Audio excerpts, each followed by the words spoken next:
Hi, this is Steph with Belladonna Dyes, and today we're going to be making a scoop neck tea dress, and I took this picture off of Dharma's website, so if you're looking to buy it, you're going to find it there.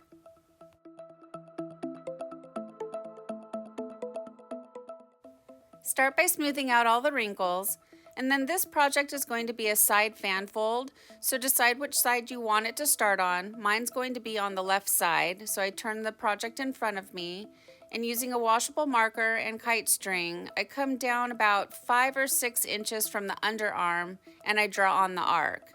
And then you just want to pleat along this line, making that line that you just drew on as straight as possible. So you'll watch me twist the project in front of me as I work, keeping that line nice and straight.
For this project, I'm going to be securing it with kite string, but if you don't have kite string, you could also use rubber bands.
This thing is humongous. Have you ever dyed a 5XL t-shirt? Well, it's like that and then some because it's also extra long.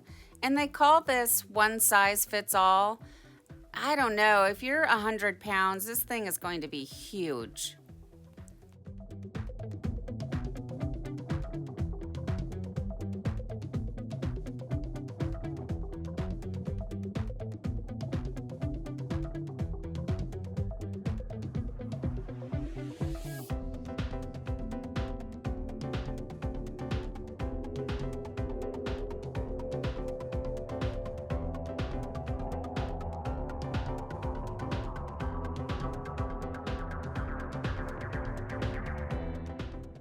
There's a lot of material back here and the pleats are now becoming 2 inches tall, so I'm incorporating new pleats into the pattern. If I don't have to do this, I try not to because it does change the whole outcome of the arc, and you can see that in the end results.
This project is so big that it didn't fit inside my longest gutter, so I had no choice but to fold it back in on itself, and then I just secured it with rubber bands.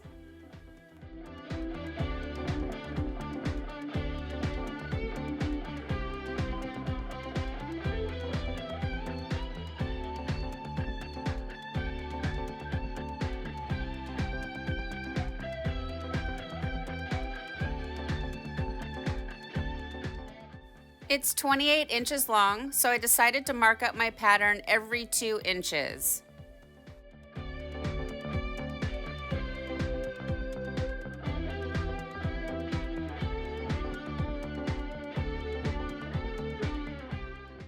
Now it's time for the fun part. We get to add the dye, and I'm just going to add the dye in an assembly line.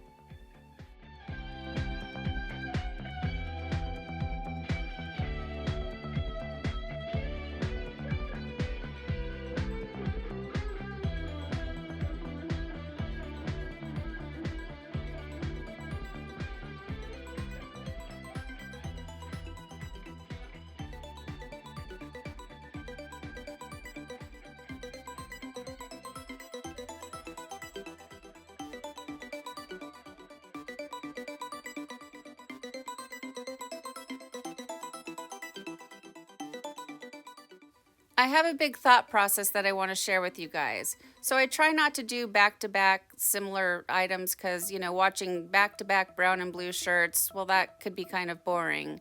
But I want to do it while it's fresh in your mind so you can see how different methods, like different dye placement, different techniques, incline, not incline, how it can really change the end results of a project. So a couple months ago, I made a t-shirt with similar colors to this one, and it turned out beautiful. And it was not an incline, and it's very different looking than how this one is going to end up looking. And I'll put a link for it down below in the description box, so in case if you don't remember which shirt I'm talking about, you can go back and take a look. Dye placement and technique are huge in the outcome of your projects. So stay tuned for the end results of this, and then go and check that tutorial out. And then if you didn't watch yesterday's tutorial, check that out because it's a really valuable learning tool.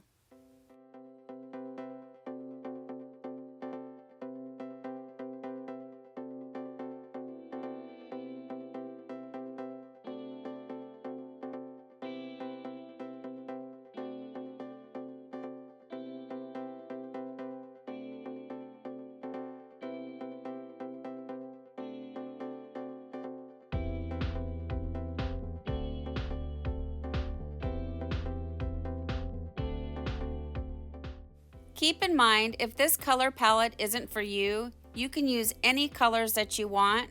You can use one color, you can use 100 colors. Do whatever makes you happy.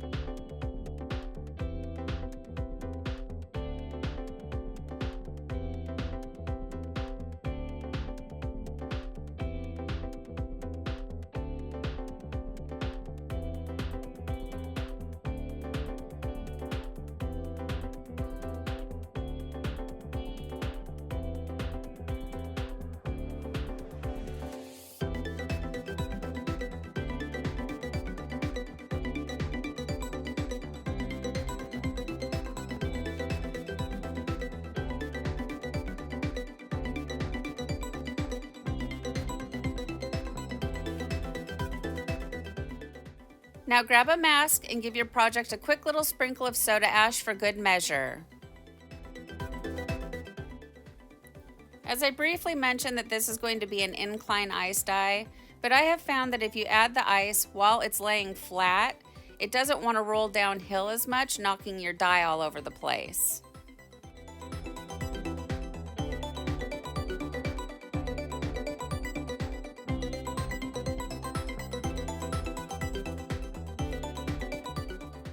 Ooh la la!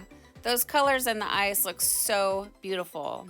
Okay, now here's the incline. So what you want to do is you want to set your gutter down inside of a plastic container, and then you have one end of it sticking up out of the container. And I want to say this particular tote is about 6 inches tall, so this is a slight incline.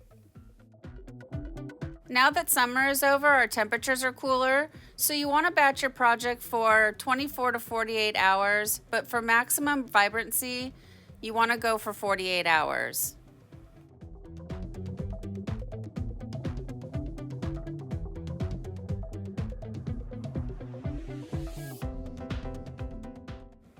When untying your project, make sure you don't let that string go down your drain. You don't want to have a plumbing issue.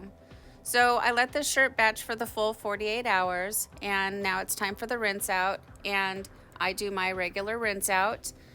You want to start by using cold water. That's going to rinse away any soda ash that might still be reacting within the fibers, and then gradually increase your water up to hot and rinse until the project runs pretty much clear.